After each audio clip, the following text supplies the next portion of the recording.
Olá, meu nome é Alessandro Lima Bonaparte, sou professor de Física, atuo pelo Núcleo Regional de Telemaco Borba e dou aula na cidade de Reserva, Paraná. Estarei dando uma aula sobre tipos de força para o primeiro ano do ensino médio. Gostaria de perguntar para vocês qual é a diferença entre erguer um objeto de 5 kg e um de 20 kg e como, assim, o que eu teria que fazer a mais, né? Um astronauta aqui na Terra ou lá na Lua, em qual dos dois lugares ele teria mais dificuldade em erguer 20 kg? Quando a gente pesa um objeto, não aquelas balanças de mola, quais serão as forças que são aplicadas na mola para a gente conseguir medir a massa do objeto ali? Essas perguntas a gente vai estar respondendo no fim da aula. Para conseguir responder elas, vamos estudar um pouquinho aqui esses conhecimentos aqui. No nosso cotidiano, a gente tem várias forças físicas que atuam para a gente não cair, como a força de atrito e por aí vai, né? Mas 4 delas são fundamentais, como a força gravitacional, a força eletromagnética, a força nuclear forte e a força nuclear fraca. Eu vou estar explicando sobre 2 dessas forças hoje, a força gravitacional e a força eletromagnética.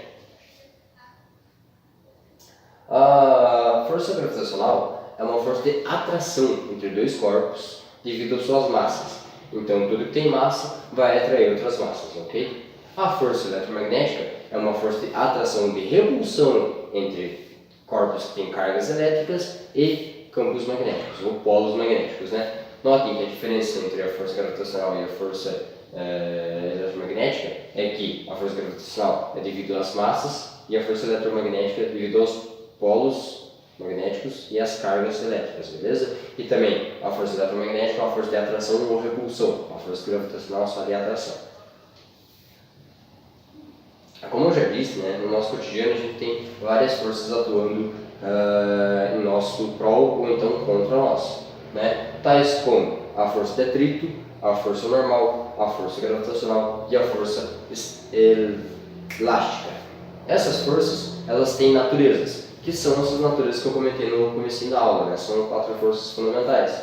Então, eu vou estar linkando essas forças aqui às forças gravitacional ou força eletromagnética. Eu vou estar dizendo quais são as naturezas dessas forças e como que a gente consegue mensurar a quantidade que um corpo está exercendo a força em outro, ok? Vamos começar então pela força gravitacional.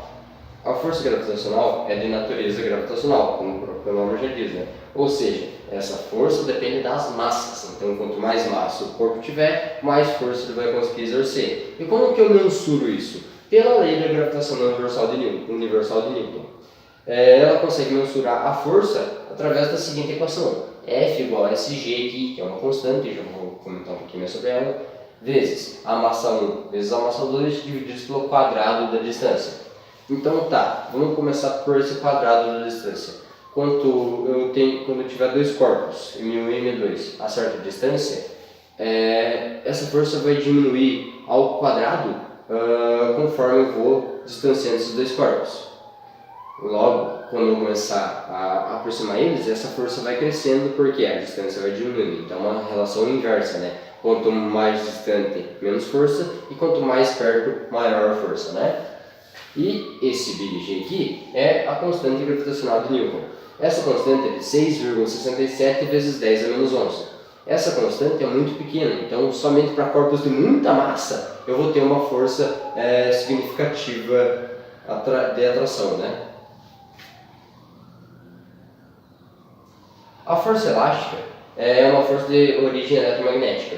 Então eu tenho uma cadeia muito grande de polímeros, né, que é o que forma o elástico. E esses polímeros, eles são ligados quimicamente. Essas ligações químicas dependem da ligação das forças eletromagnéticas. E isso que faz com que o elástico, quando a gente solte ele volta, né? E esse soltar ele e voltar, ele vai acumular uma força. E essa força é devido à lei de Hooke. A gente consegue mensurar o módulo dela através da lei de Hooke. Essa força é dada por F igual a Kx. Esse K é uma constante elástica da mola que depende do que a mola é feita, depende do que o elástico é feito.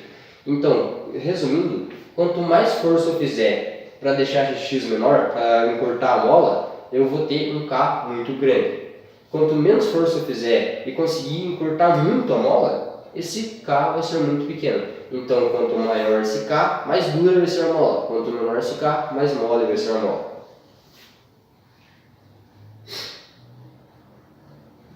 Né? Vamos agora para a força de atrito. A força de atrito é também da natureza eletromagnética.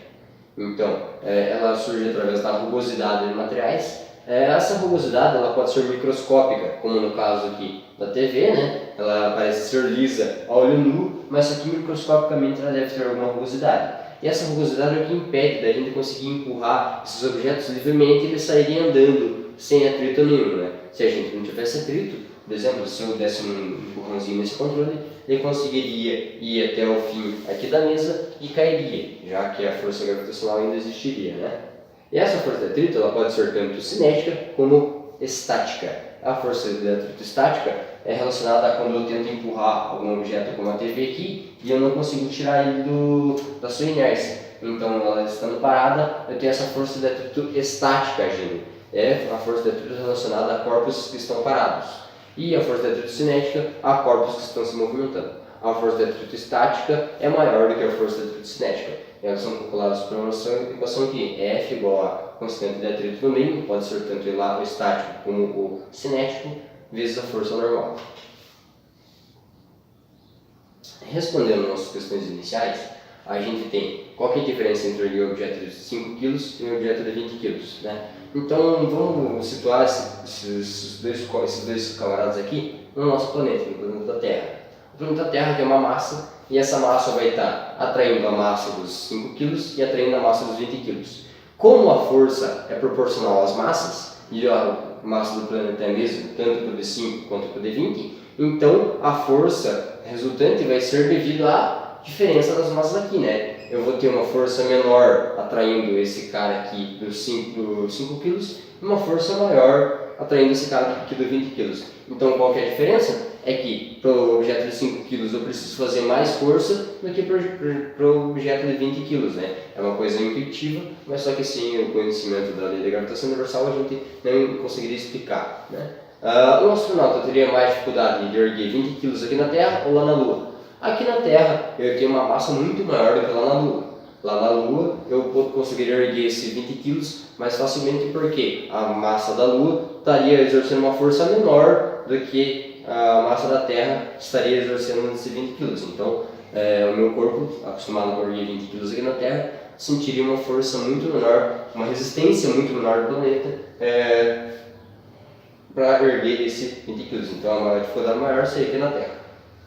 Quando a gente pensa em uma balança de mola, a gente já lembra de quando a gente era menor e a gente acumulava aquelas latinhas, né? E quando a gente ia vender elas, o camarada segurava a balança aqui e a gente soltava as latinhas ali. Soltando as latinhas, o planeta está puxando essas latinhas com certa força. E a gente está segurando aqui, não está deixando elas cair, a mola vai começar a se deflexionar. Tem uma mola aqui dentro, né? Aqui dentro, aqui. E essa mola vai começar a se deflexionar. Ela se deflexionando, a força elástica vai começar a agir. E onde é que ela parar, né? A força gravitacional e a força elástica vão estar em equilíbrio. Elas estando em equilíbrio, a gente vai saber qual que é a massa, porque esses aparelhos já foram pré-graduados.